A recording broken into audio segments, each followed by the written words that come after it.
Tem alguma novidade, seja na Caixa, seja vindo do Ministério, em relação a financiamento para a classe média?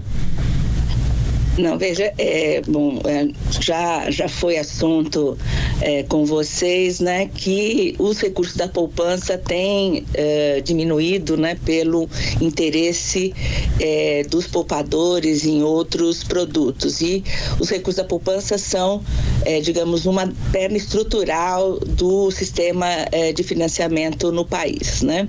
Então, nós temos duas coisas distintas, né? Há uma discussão que está sendo feita pelo Banco Central de alterar, né, o modelo do crédito habitacional, né? Isso é uma discussão capitaneada pelo Banco Central. Isso é uma discussão. A outra conosco é o planejamento de um programa de melhorias habitacionais, que também já foi citado pelo presidente, né? O que a gente tem de balanço para esse ano, nós continuamos, né, do ponto de vista da Caixa, continuamos tendo um orçamento recorde, né? O Minha Casa Minha Vida tem respondido fortemente por mais da metade dos lançamentos do país como um todo. Devemos ultrapassar esse ano novamente mais de 200 bilhões investido em crédito habitacional na Caixa Econômica Federal, que está cumprindo aí seu papel de banco da habitação. Então, nós temos, claro, a questão estrutural da fonte de crédito habitacional num cenário de juros muito alto, mas temos aí um ano bem otimista do ponto de vista dos números que nós vamos entregar. Rosane? Em relação ao Minha Casa Minha Vida, no Rio Grande do Sul, nós temos uma demanda imensa por moradias, que já é histórica, mas que se agravou muito a partir da enchente do ano passado, né? Temos também o compra assistida resolvendo o problema de boa parte das famílias, mas ainda assim o déficit é muito grande. Eu gostaria que a senhora fizesse esse recorte para o Rio Grande do Sul, né? O que nós temos de entregas previstas para os próximos meses e depois mais no médio e longo prazo. Nós estamos hoje, né, começando pelo compra assistida, devemos aí chegar à marca de 5 mil unidades já finalizadas com a compra, com a casa entregue para as famílias. Temos, né, para as famílias de baixa renda, um conjunto de projetos em construção em diversos pontos do Rio Grande do Sul, para também atender onde o compra assistida não tem penetração, principalmente nas cidades pequenas. E neste momento está aberto para o biênio, né, 25-26, o financiamento, né, a apresentação de propostas de empresários e de prefeituras para o Minha Casa Minha Vida faixa 1 para as famílias de alta vulnerabilidade, né? Então, essa é um momento em que as empresas podem e as prefeituras podem apresentar a demanda. Posso te dizer que nós temos aumentado aí a demanda, o crédito no Rio Grande do Sul, em que pese o cenário da calamidade que nos atingiu a todos, né? Bom, e sobre este programa, este pacote que o presidente Lula chegou a falar que pode ser o maior pacote habitacional já lançado no país e que deve ter um foco bastante grande para a classe média, quando que ele sai e quais serão os principais pontos deste pacote? Essa é uma discussão que está sendo conduzida pelo Banco Central, então os tempos, né, devem ser estabelecidos pelo próprio Banco Central, né? O que nós temos, né, acho que isso é uma coisa importante. Neste ano, a gente já, utilizando parte dos recursos do Fundo Social, acrescentou uma faixa de renda no Minha Casa Minha Vida até R$12 mil, né, um pouco buscando atender essa demanda de classe média no montante de 30 bilhões. para esse ano. Isso deve se repetir, ou seja, um pouco o papel da Caixa tem sido dar uma perspectiva de que nenhum setor fique sem financiamento, né? Com aí a criação desse nova faixa de renda feita pelo Ministério das Cidades. Isso que já aconteceu em maio. Não são nossos da Caixa Econômica. Oi? Isso já aconteceu em maio, mas isso já aconteceu. Independentemente de agora depender do andamento no Banco Central, o presidente da Caixa já falou sobre isso, mas vocês estão construindo junto, né? E quais seriam os termos deste novo pacote? O que ele vai trazer para as pessoas com foco na classe média? Na verdade, o que nós precisamos, né, como eu disse, hoje, com o esgotamento da poupança, né, você teve uma saída de mais de 6 bilhões só esse ano de depósitos de poupança, né? Nós precisamos ter fontes alternativas, né? Se não nada mudar. Nós temos utilizado a LCI como uma complementação desse funding. A proposta do Banco Central é um pouco alterar esse direcionamento para que você consiga ter mais recursos vindos da poupança para esse atendimento. Redução de compulsório. Uma alteração no compulsório. Rosane? Mas, vice-presidente, a poupança, como é que pode se aumentar o volume de recursos se a poupança hoje é um investimento tão desinteressante para o investidor, né? Com tantos investimentos oferecendo remuneração melhor, as pessoas não têm se interessado pela poupança. Nós temos um estoque importante de poupança e, na verdade, seria a discussão das regras de direcionamento, né? Seria, por exemplo, né, até, Rosane, seria essa redução de exigência de compulsório, poderia liberar mais dinheiro para que seja usado para o crédito imobiliário, em vez de as instituições financeiras terem que fazer esse provisionamento, reter esta parcela do que está na poupança, mas isso é uma decisão que depende do Banco Central. Mas, presidente, e agora com essa taxação da LCI sendo discutida, isso que é essa letra de crédito imobiliário, não dificulta mais ainda para vocês obterem crédito por esta fonte? E há este risco de acontecer neste ano, que aconteceu no ano passado, no final do ano passado, quando faltou recurso e os financiamentos imobiliários acabaram ficando travados? Uhum. Eu acho que é importante a gente dizer assim, não é a falta de recursos, né? É o custo do financiamento, né? O que nós temos feito um esforço do ponto de vista, né, da Caixa Econômica é que nós não tenhamos um aumento da taxa de juros que tire a possibilidade do acesso da classe média ao financiamento. Então, o que a gente fez no ano passado é estabelecer limites, né, priorizando justamente uma fatia da classe média que compra imóveis até 1,5 milhão, né, deixando outros recursos com um custo mais caro para imóveis com maior valor. Na verdade, é essa discussão. Não é a falta de dinheiro, mas é o custo do dinheiro, né, que a gente tem aí administrado para que nós tenhamos uma taxa de juros adequado para as famílias que têm, no caso do Minha Casa Minha Vida, os recursos do FGTS e, no caso do SPPE, que nós tenhamos aí uma taxa de juros adequada menor do que 12%, que é o limite do sistema financeiro nacional. Hoje, vice-presidente, com uma mudança no perfil, né, do uso dos escritórios, nós temos nas cidades milhares de imóveis vazios, imóveis comerciais. Uhum. E aqui mesmo o presidente Lula, quando veio ao Rio Grande do Sul, à época da enchente, anunciou que haveria a possibilidade, né, de muitas pessoas de se resolver o problema da moradia, adequando esses imóveis, transformando em imóveis residenciais. A Caixa tem dinheiro para financiar esta reformulação, essa reforma de imóveis para reduzir o déficit habitacional? Temos, né? Tanto Minha Casa Minha Vida quanto os recursos do SBPE são passíveis de utilização para o retrofit, né? Nós temos o retrofit tem crescido, né?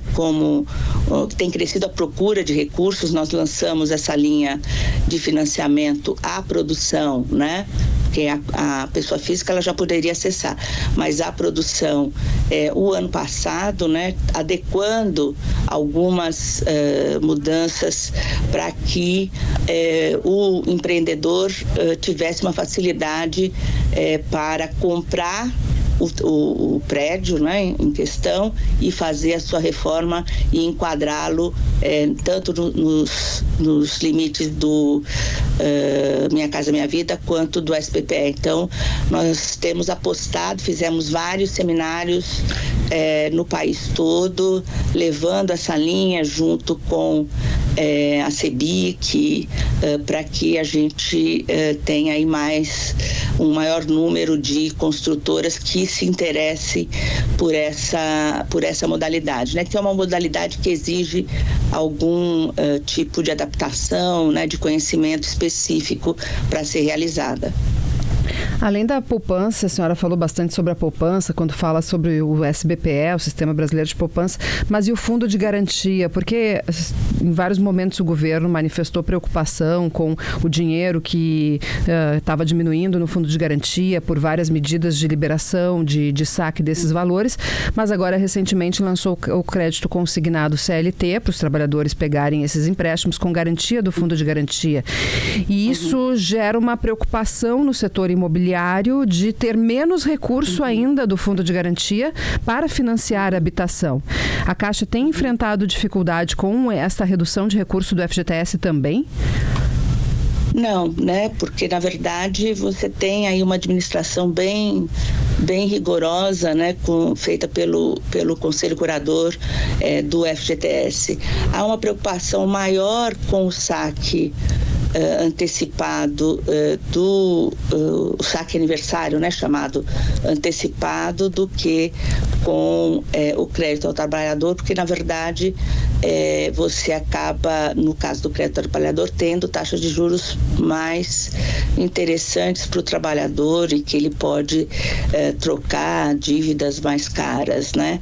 Essa administração dos recursos do FGTS, ela é feita de uma maneira que você tem aí digamos, quase que uma divisão dos recursos. É claro que o desejável é que o trabalhador utilize esses recursos para a compra da casa própria, para a sua aposentadoria. Esse seria o cenário mais desejável, mas eventualmente ele precisa para outras finalidades, né?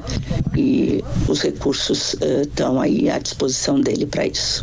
Eu sei que a senhora tem a preocupação imediata, está no governo nesse momento, né? As demandas são muito grandes, mas se a gente pensar no médio, aliás, no longo prazo, vamos falar em longo prazo, há uma mudança também no perfil dos jovens hoje que não tem mais aquele interesse pela carteira assinada que se tinha quando eu entrei no mercado de trabalho, por exemplo, que era natural. Hoje muita gente prefere empreender, nós temos muitas pessoas que trabalham na informalidade, outros que as próprias empresas preferem pagar como pessoas jurídicas, e resulta nisso que o Fundo de Garantia acaba sendo esvaziado. Que políticas a senhora imagina assim, que no longo prazo o Brasil vai ter que adotar para resolver o problema da moradia, se houver de fato uma redução substancial de recursos no Fundo de Garantia? Na verdade, nós teremos que migrar para uma resolução de outros instrumentos mais de mercado. Agora, a gente precisa reafirmar que nós estamos com uma taxa de desemprego uma das menores dos últimos anos, né? Então, a criação de emprego no governo Lula tem sido uma prioridade. Nós estamos hoje com uma das menores taxas históricas, né? Em termos percentuais, né? E creio que ainda é para uma parte da população, a carteira assinada é ainda um dos sonhos. Assim como a casa própria, a carteira assinada faz parte dos objetivos, em que pese nós tenhamos que pensar em outros mecanismos de poupança, né? O importante seria que nós tivéssemos não só uma taxa de juros menor, para que a gente pudesse promover um crédito mais barato para a habitação também, mas também que nós criássemos a tradição da poupança, né? Não importa em que se é na caderneta de poupança em outros instrumentos, que nós através, né, de um processo de educação financeira criássemos uma geração aí que poupasse para a sua aposentadoria, para a compra da sua casa própria, né? Então, o tema da educação financeira é um tema que a gente também tem debatido na Caixa. Nós criamos a vice-presidência de sustentabilidade e cidadania, que tem como um dos seus objetivos, né, a promoção da educação financeira, para que a gente consiga né, ter uma geração que acessou o pé de meia, conseguiu ficar na escola, que vá para um emprego que lhe permita uma melhor condição de vida, mas que também ele adquira o hábito da poupança e do investimento, né? Agora a senhora falou uma coisa que é música, é Chopin para os ouvidos da Giane Guerra, minha colega que está aí no estúdio conversando com a senhora, que é a educação financeira.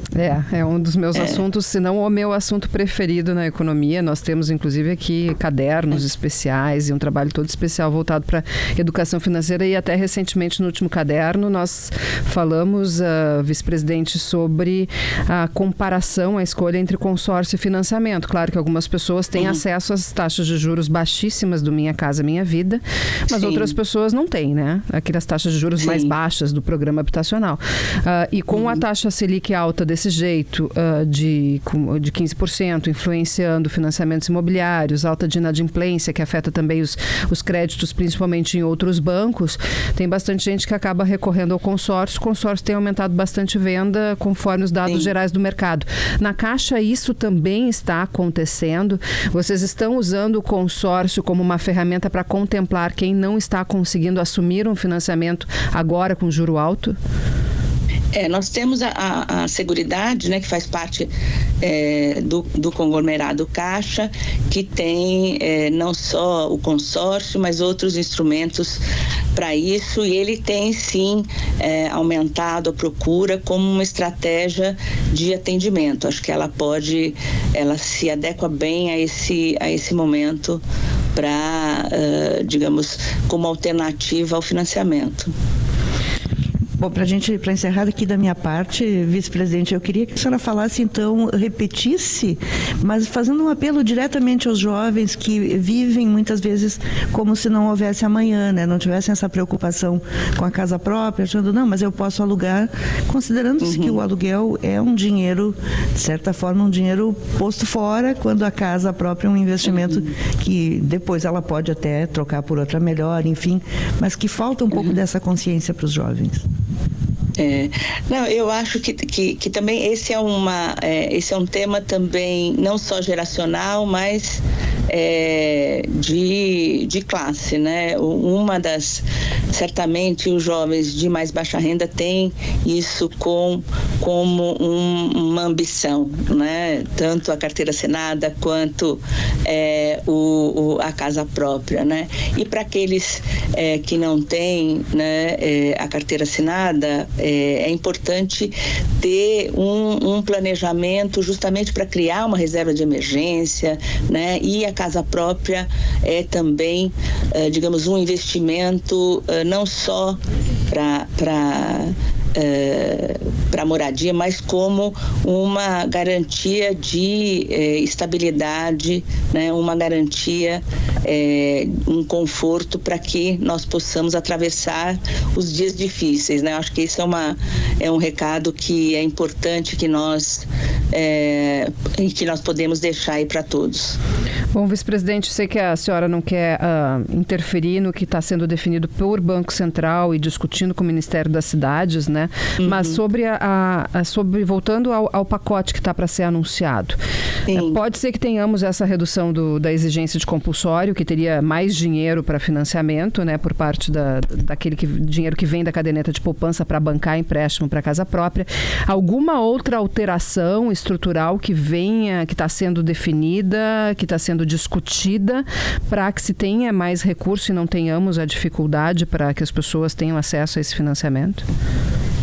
Não, né, no momento está sendo capitaneado pelo Banco Central, são essas discussões. Há uma discussão de um programa de melhoria habitacional no âmbito da Caixa, né, capitaneado pelo Ministério das Cidades, mas são as novidades que nós temos nesse momento. Para fechar aqui com a participação dos ouvintes, tem vários ouvintes aqui, cada um com o seu caso, gente que está tentando e não está conseguindo, fala em relação à burocracia, tem algumas pessoas falando que tem preocupação em relação à parcela que tem pago mensalmente, se vão conseguir quitar ou não. A inadimplência, qual é o patamar hoje? Tem aumentado? Está estabilizada? Como está a inadimplência dos financiamentos imobiliários da Caixa? Nós temos, no último trimestre, das menores inadimplências da Caixa. Ela não chega a 1,3% do último trimestre. 1,3%. E uma última questão, uma sugestão e uma pergunta ao mesmo tempo do ouvinte Rogério aqui de Porto Alegre. Ele fala sobre a possibilidade de quitação antecipada de financiamentos habitacionais, dinheiro que poderia entrar para o banco e acabar gerando também recursos para outros financiamentos. Tem algum estímulo para a quitação antecipada de financiamento habitacional? Nós temos feito algumas campanhas para quitação antecipada, né, com a própria utilização do FGTS, porque tem gente que tem saldo no FGTS e não realiza a quitação, né, nem o aporte, nem a quitação. Então, a gente tem feito uma campanha com os clientes para essa antecipação, sim. Inclusive para antecipação, no caso do SBPE, ou a renovação do próprio crédito, né, usando o crédito, o empréstimo com garantia de imóvel, né, quando a família já pagou uma grande parte do imóvel e está precisando de mais recursos, ela pode usar o próprio imóvel como garantia para um novo financiamento. Vice-presidente de Habitação da Caixa Econômica Federal, Inês Magalhães, muito obrigado, bom trabalho. Muito obrigada, bom dia para vocês.